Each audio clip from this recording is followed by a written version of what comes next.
Proud to introduce the next President of the United States of America, Gary Johnson.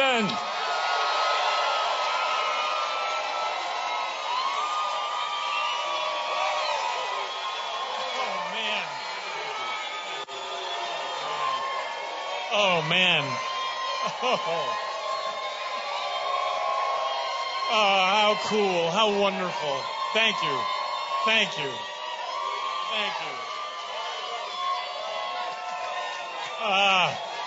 You honor me. You honor me. Thank you. Thank you. Wow. Wow.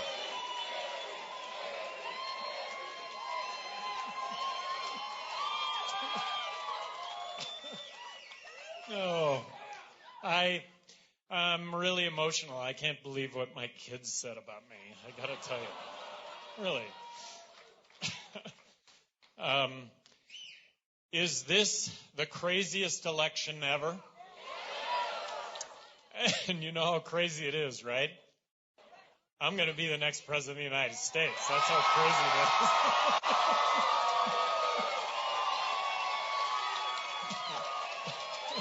Oh, thank you. And beyond my wildest dreams, Bill Weld is my running mate. We did overlap as governors, and when I took office, it was widely acknowledged that the smartest governor in the room was Bill Weld. I hope you all know that I'm comfortable in my own skin, recognizing that I'm the lesser half of this ticket. We do plan a partnership in office, which I think is unique, the idea of getting two for the price of one. And I do think we represent the majority of Americans in this country. The majority of Americans in this country that are fiscally conservative, that are socially inclusive, keep government out of the bedroom, keep government out of my pocketbook. And then unique to us also is let's stop with the military interventions that have resulted in a less safe world, not a more safe world.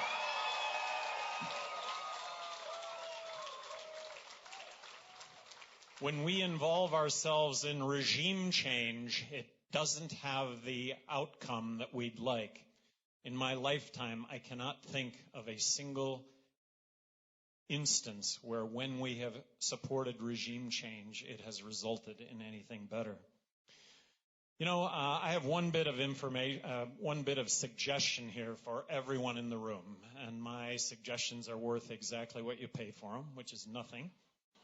But my suggestion is apply whatever it is you know entrepreneurially. You will never be greater rewarded for doing that. Create your own job. Create jobs for others. And as difficult as it is, it'll never be easier than doing that starting tomorrow. And government can play a role in reducing the barriers to any of us being able to achieve that. And I speak, having been governor of New Mexico, vetoing legislation that would have prevented you and I from being able to compete against much bigger, well-funded, entrenched interests. You know, I think the model of the future is Airbnb. It's the sharing economy. I think the model of the future is Uber everything. Really, Uber doctor, Uber lawyer, Uber accountant, electrician, plumber, eliminating the middleman, allowing for the direct, for you, the entrepreneur, to directly provide your goods and services. You make more money. The person that's paying for that, the customer ends up paying less, a win-win all the way around. I was talking to a young woman in Baltimore who said, I just graduated from college and I have these huge student debts. But I figured out a way to pay them back. Airbnb. I'm renting out my place, and guess what? I was going to be able to pay back all my student debt, but the city of Baltimore stepped in and they banned Airbnb. Well, that's what government does. It steps in, and in this case, it's putting up roadblocks to the sharing economy that all of us would benefit from. And this is the future, but that's crony capitalism. And crony capitalism is alive and well in this world, all right? And crony capitalism is whenever government takes a stake in what's happening in business. And when government takes a stake in what's happening in business, that's been paid for. That's bought and paid for. Regrettably, right now in this country, I think the majority of people associate crony capitalism and free market as one and the same, when in fact they're opposites. Free market is devoid of government interference and really by its nature offers equal opportunity.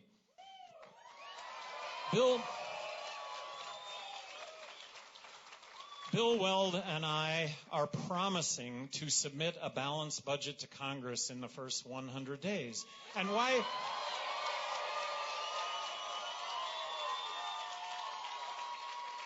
And why do that? Why do that? Well, we do that so that this country will survive into the future.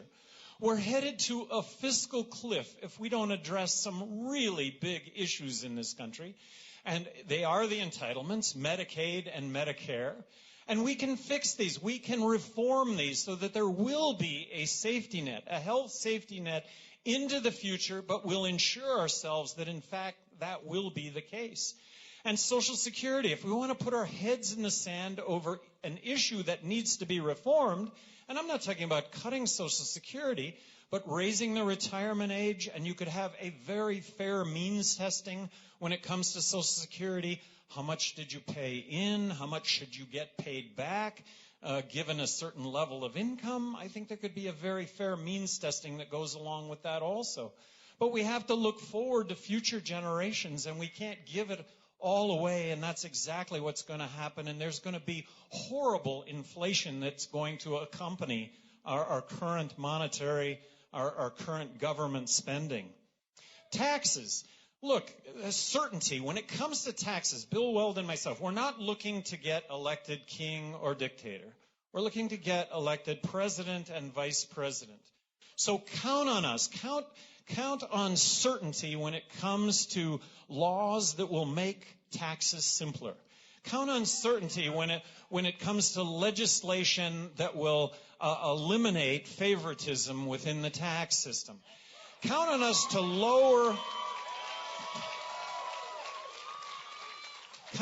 to lower taxes whenever presented with the opportunity of lowering taxes.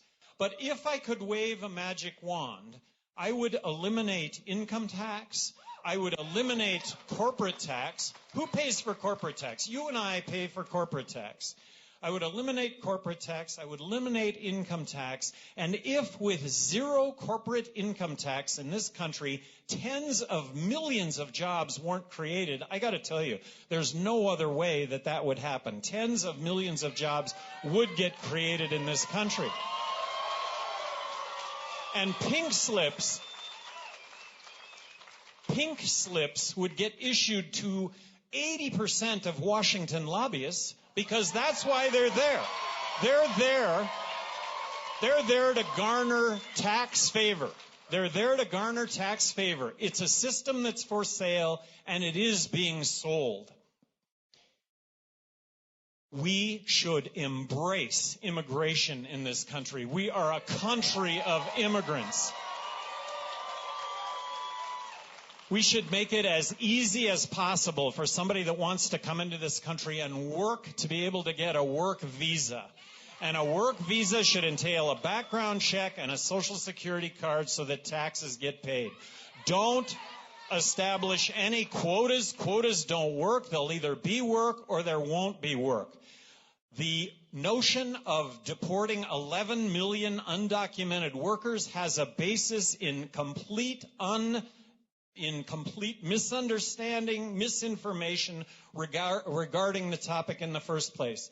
These are just hardworking individuals like you and I that if we were looking out for our families and we couldn't get across the border to get jobs that exist and that U.S. citizens didn't want, and we couldn't get across legally, we would be doing the same thing that they're doing right now.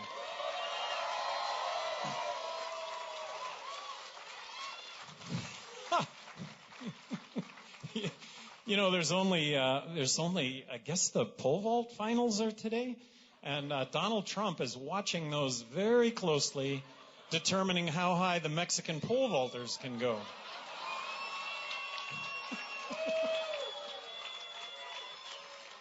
Look, building a fence across the border is crazy. That is not the country that we are. They are not taking jobs that you and I want as U.S. citizens. They are law-abiding. Statistically, they're more law-abiding than U.S. citizens. So we should embrace immigration. We're a country of immigrants. It's a good thing. Let me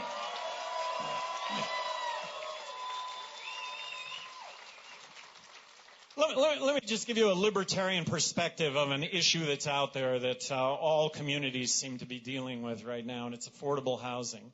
Well, here's a libertarian solution to affordable housing.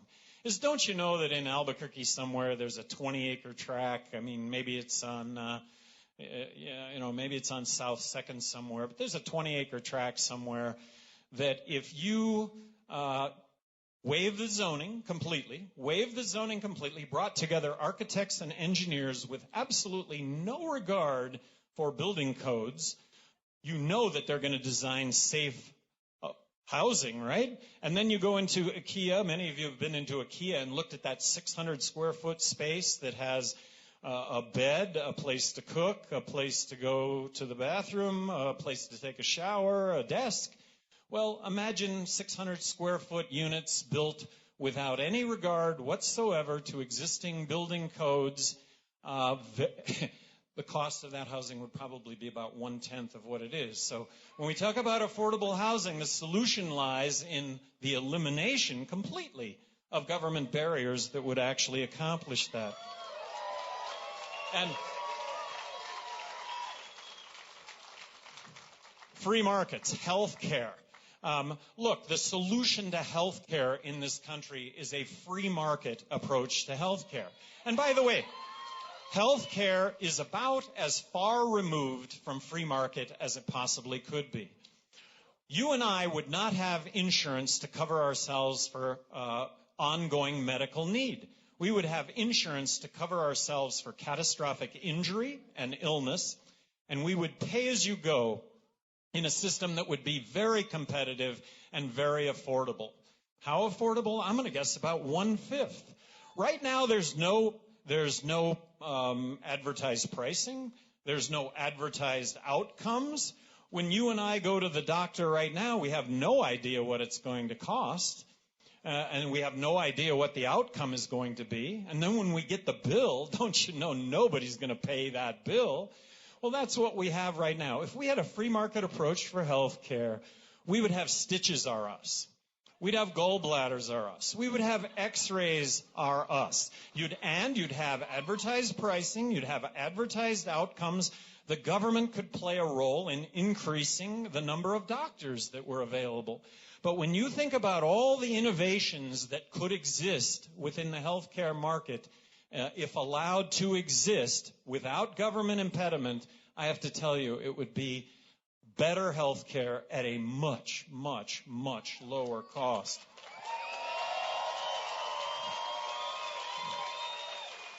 Right now, there is a beginning assault on what is truly the free frontier for all of us. And the free frontier for all of us is the internet. The ability of every single one of us to compete equally with everybody else in the world. And right now there's a whole bunch of legislation pending that's going to give the upper hand to those that currently have the upper hand. Count on Bill Weld and myself to put the kibosh to any of that going forward. The internet is the freedom that all of us have always dreamed about, and it's a freedom that will allow all of us to compete. Term limits is a silver bullet.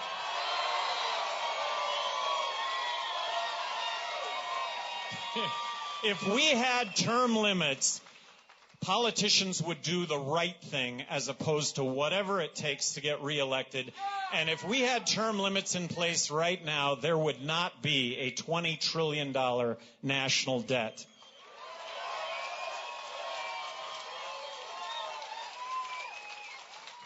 So libertarians, fiscally conservative, small government, good thing, and then there's the other side of that, which is from a social standpoint inclusive, believing in marriage equality, that it is a constitutional right. How can there be an issue more difficult for anyone to face? And when I say anyone, how could there be an issue more difficult for a woman to face than abortion? But who should be making that choice other than the woman involved? No one should be making the choice other than the woman involved.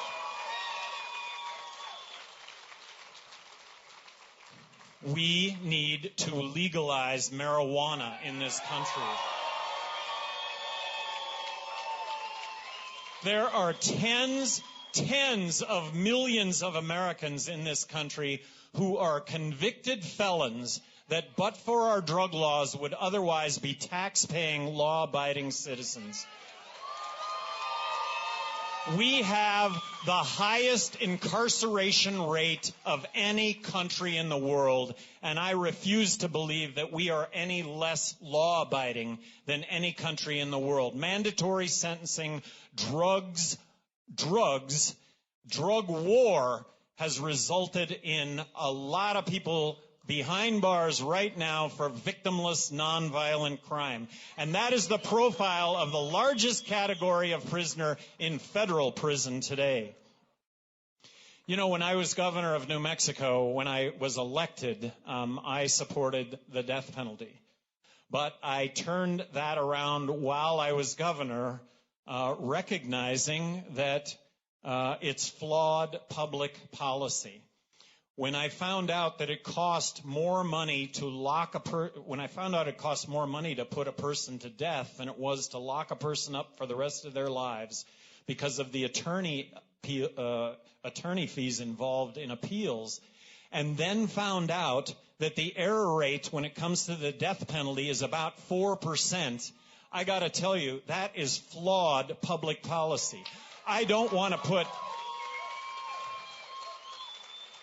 to put one person to death to punish 999 that are guilty, much less 4 innocent people to punish 96 that are guilty. Governor Ryan, when I was in office, ordered a review of everyone on death row. 36 inmates, review of their death sentences based on new DNA tests, and over 20 of them were released because they were categorically shown to be innocent. It's flawed public policy. We need to be opposed to the death penalty. Guns. I support the Second Amendment to the Constitution.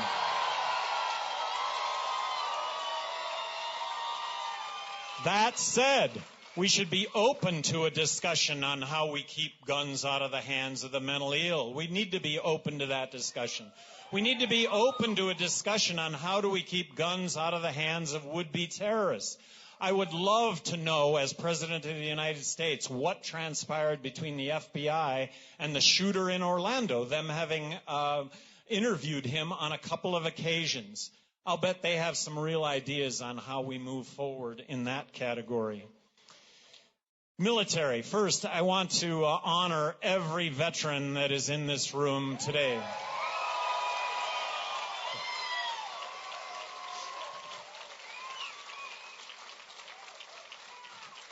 And first on that list is my 97, soon-to-be 97-year-old father who paratrooped into Normandy before D-Day.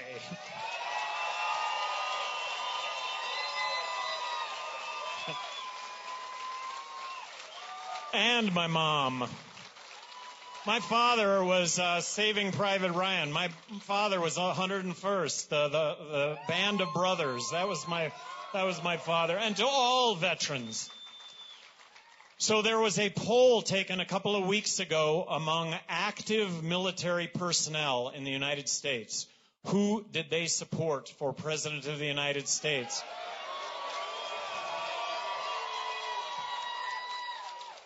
It was me. And I have to think it's based on what I'm saying. And what I'm saying is, look, if we're attacked, we're going to attack back. But how about judicious use of our military? Let's stop being the world's policemen.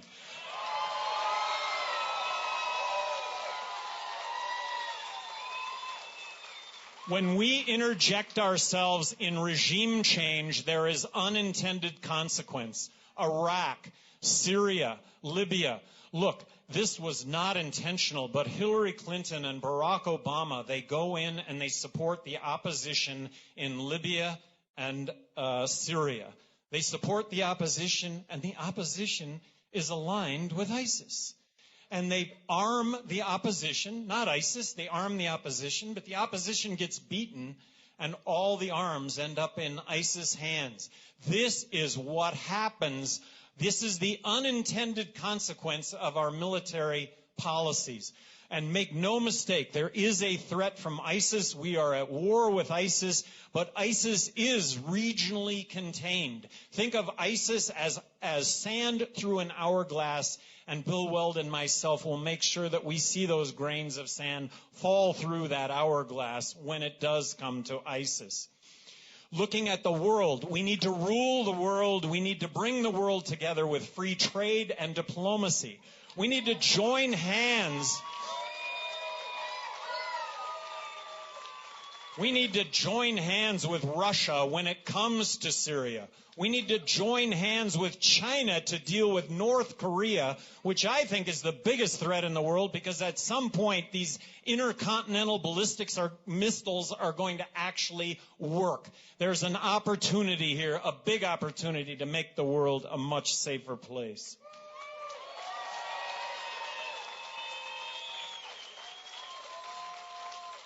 Has America ever been better? Really, has it ever been better? We communicate better with one another. Our kids are smarter than ever. And the number one law enforcement tool that exists today in the world is sitting in our pockets. It's a smartphone. And yeah, we've got issues. We've got issues, but we're dealing with those issues in a much quicker and more effective way than ever before. Black lives matter. And here's why black lives matter. For those that say all lives matter, all lives do matter. But whites are not shot at 6 times the rate that blacks are shot at. When it comes to the war on drugs, if you're white, there's a 4 times less likelihood that you'll go to jail than if you are of color. So there's an awareness here that we have to have when it comes to the discrimination that is, in fact, present. And we need to overcome that, and we will. I am confident that we will.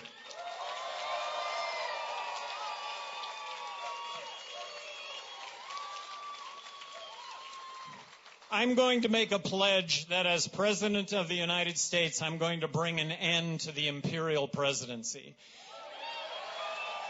Isn't it amazing that when the president goes down to the neighborhood Walgreens store, it costs taxpayers $10 million? I plan to come back to Taos, to Santa Fe, to Albuquerque a bunch as president, and I guarantee you it's going to cost a lot less than currently that cost entails. All of you have no idea how much this means to me personally. You have no idea. Thank you so much for being here. On a matter, I would like to acknowledge that I think I did. My mother here is in the audience. Mom, this wouldn't be happening if it weren't for you. I want to call up my best friend, girlfriend, fiance, Kate Prusak. I want to call up my kids, Saya and Eric. I want to call up my granddaughter, Cora, and Lauren and Josh, Saya's partner, and Bill, come on up here, and Marshall, come on up here, his stepson. Really, this is a family affair, and this is a family affair. All of you, you've made this a family affair. Thank you very, very much.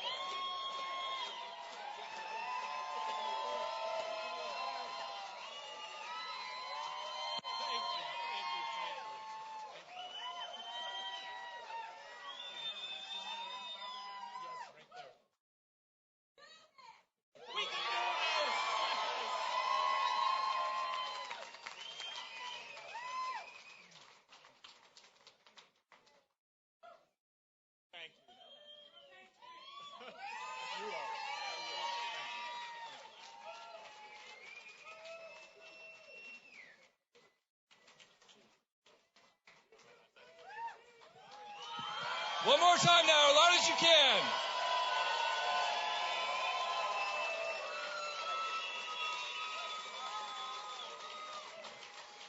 We can make New Mexico Gary's state again. Let's take this out. Take it to your neighbors. Take it to your friends. Tell everybody around them. We can make New Mexico a state for Gary. We can turn the state yellow. Please go out and do that. Please sign up to volunteer if you can. And thank you for all your support. Thank you for coming today. Thank you, everybody.